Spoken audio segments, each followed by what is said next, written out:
గౌరవం ఉంది. ఇది ఒక్కరి కాంట్రిబ్యూషన్ కాదు, ప్రతి ఒక్కరు కష్టపడేమో, ప్రతి ఒక్కరు కాంట్రిబ్యూట్ చేసాం చిన్నప్పటి నుంచి. అండ్ ప్రతిదీ కోర్టులో మేము ప్రజెంట్ చేస్తాం, కోర్టు ద్వారా తెలుసుకోండి. అంతేగాని కోర్టులో ఉన్నప్పుడు ఇలా ఫోర్స్ చేయడం, మా జనాల్ని, మా ఫ్యాన్స్ని, మా ఫాలోవర్స్ని బెదిరియడం, మీరు ఇక్కడికి వస్తే లాఠీ చార్జ్ చేస్తారని బెదిరిస్తూ ఉన్నారు. మేము ఇక్కడికి వస్తాం సార్, వస్తే లాఠీ చార్జ్ చేస్తాం.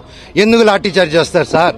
నేను మా ఊరికి వెళ్ళినా, నా బంధువుల్ని కలిసిన, జల్లికెట్టుకు పోయినా, ఇక్కడికి వచ్చినా నేను సార్ రావచ్చు అంటే రావద్దన్నారు. సరే ఓకే, తిరుక్కుని పోతున్నాను సార్. నా తాత నాన్నమ్మ సమాధి దగ్గర పోతాను, మీరే పోలీసులు రండి సార్, మీరు నాతో పాటే రండి, నేను జస్ట్ 2 నిమిషాలు సమాధికి దండం పెట్టుకొని ఘాటుకి పోతాను సార్ అని చెప్పాను. ఆ పర్మిషన్ తీసుకొని సార్ వాళ్ళతో వెళ్తాను, అది రానిస్తే ఓకే, లేకపోతే ట్రై చేస్తాను. అక్కడి నుంచి స్టేషన్కి వెళ్ళి నేను నా తరపున కంప్లైంట్ పెట్టుకుంటాను. సార్, మీరు మంత్రి నారా లోకేష్ కూడా కలిశారు, ఏం ఆయన మీకు జరుగుతున్న ఘటనల గురించి ఏమైనా ఫిర్యాదు చేశారు? లేదండి, మేము ఏదో పర్సనల్ గా కలుసుకున్నాం కానీ వేరే ఏం లేదండి. ఇది లాయర్ తరపున ఇన్ఫర్మేషన్ అదేం లేదు సార్. సార్ నేను అటు లేను సార్. నేను లాయర్ని పెట్టి ఇచ్చేద్దాం, వీడిని హోర్డింగ్ని నింపుదాం, వీడు పడుకొని ఇంట్లో పిల్లలు ఉండగా చక్కెర పోద్దాం, ఇవన్నీ నేను చేయను సార్. మీకు తెలుసు కదా, లోకల్లో కదా మీరంతా, ఈ లోకల్లో తెలుసు కదా నా గురించి. మీకు నా గురించి అడిగి చూడండి సార్. ఊర్లో సరదాగా కెమెరాలు ఎత్తుకొని వీడేంది, వీడి కథ ఏందని అడగని పోయి మీకే అర్థమైపోతుంది అంతా.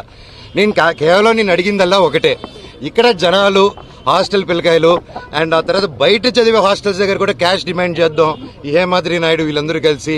అండ్ వాళ్ళ దగ్గర వాట్సాప్ చాట్లన్నీ ఉన్నాయి సార్, బెదిరించే హాస్టల్ అంతా ఖాళీలు చేపించడం.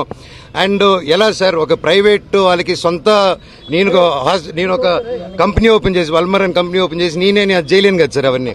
సో నేను అడిగా, స్టూడెంట్స్కి ప్రాబ్లం అవుతుంది, ఇక్కడ ఉన్న విలేజెస్ ప్రాబ్లం అవుతుంది, అందరూ మన వాళ్ళు, ఎట్టా వీళ్ళకి ఏదో ఒకటి చేయాలి కదా, మనం కూర్చొని మాట్లాడతాము, ఇబ్బందులు అవుతున్నాయి నాన్న, మీ వరకు రావట్లేదు అంటే నాన్నగారు వరకు రీచ్ అయ్యేలా కూడా నేను తీసుకెళ్ళట్లేదు.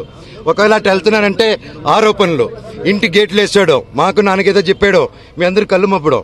అండ్ టక్కరి ఇన్ని సంవత్సరాలు లేనిది సడన్ గా ఇక్కడ ఈరోజు హోర్డింగ్ చూశారు, ఎవరెవరితో హోర్డింగ్ చేసుకున్నారు మీరే చూశారు. నేను పోయినసారి వచ్చి స్టూడెంట్స్ ఊరోళ్ళతో మాట్లాడి వెళ్ళిన తర్వాత పరిగెత్తుకుంటూ వెళ్ళి లొకేషన్ గారికి కలిశారు విష్ణు గారు అండ్ ప్రతి ఒక్కరు. అండ్ ఎందుకు ఆ భయం, ఎందుకు నేనేం చేస్తాను, ఏం లేదు కదా, కూర్చొని మాట్లాడేదానికి ఎందుకు.